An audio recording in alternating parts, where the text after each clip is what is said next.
What's up guys, this is game number 8 from my match against Hutch. Once again a blindfold game, so I'm not seeing the board in the game, and this time I'm playing with the black pieces. And unfortunately, as in the other game, as in game number 7 if you saw it, still I haven't flipped the board, the main board that you're seeing in the video. So it's still flipped. Once again, I'm sorry for that. And in the games to follow, in games 9 and 10, this is not the case anymore. Then I finally flipped it, but in this one you still have to hang in there, and I hope it's not too confusing. Talking about the game, it's once again a Nimzo Indian, and I'm able to get Hutch's king stuck in the center and go from there. I think this was actually the best game I played in the match, so have fun watching, guys. Okay, let's see how this one goes. He plays once again d4, of course. He sticks to his guns, and I'll stick to my guns as well. My Nimzo Indian. Am I well in the picture? I should maybe go down a little bit.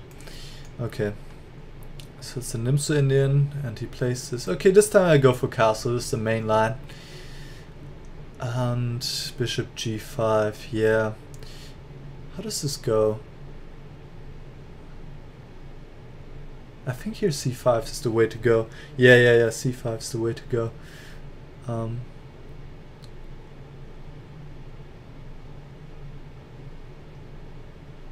god, I'm really not familiar with this whole line. So I'll just take on d4 and play queen a5 probably next move.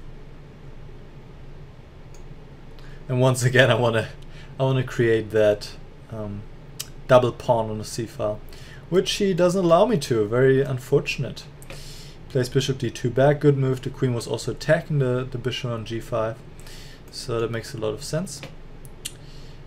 And plays bishop e2. I put my bishop on a6. I don't know. I want to see if he reacts to this threat of me taking on c4. He might. Yeah.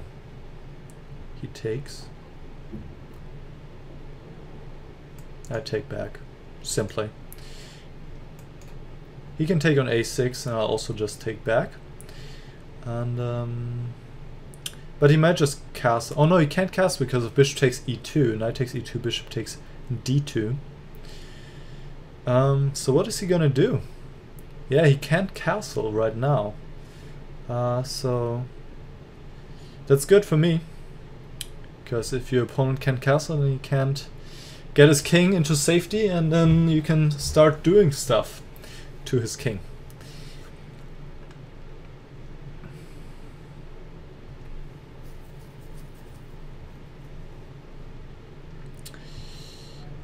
Bishop f3, okay, well then that certainly means he will not castle kingside, because now my bishop is just blocking this queen b3.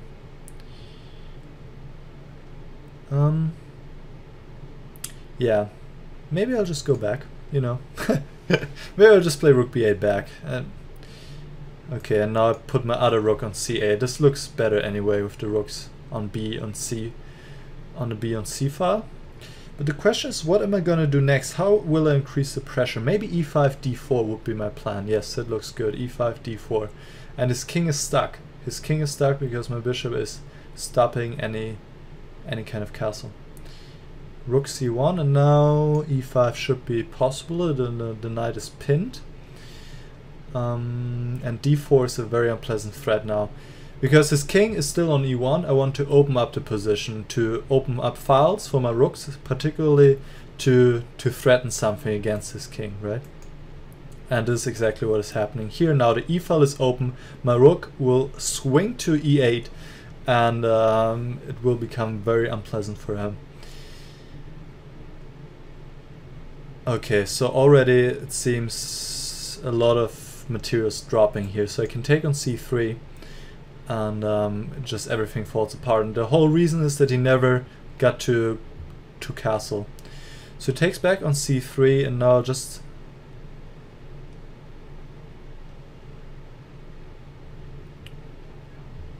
I was about to say I'll just castle, I'll just play rook e8, but why wouldn't I just take on c3 instead? My rook is attacking his queen, the bishop is threatening, bishop takes d2, and yeah, that's too much. It's too much. Bishop takes. I think I can just take back. I mean, I can do. Oh no, you just resigned. Okay. I'm done, Niclas. I'm done with that game. Okay. Yeah, you never get your king in safety. So. Can you help me here? Sure. With what?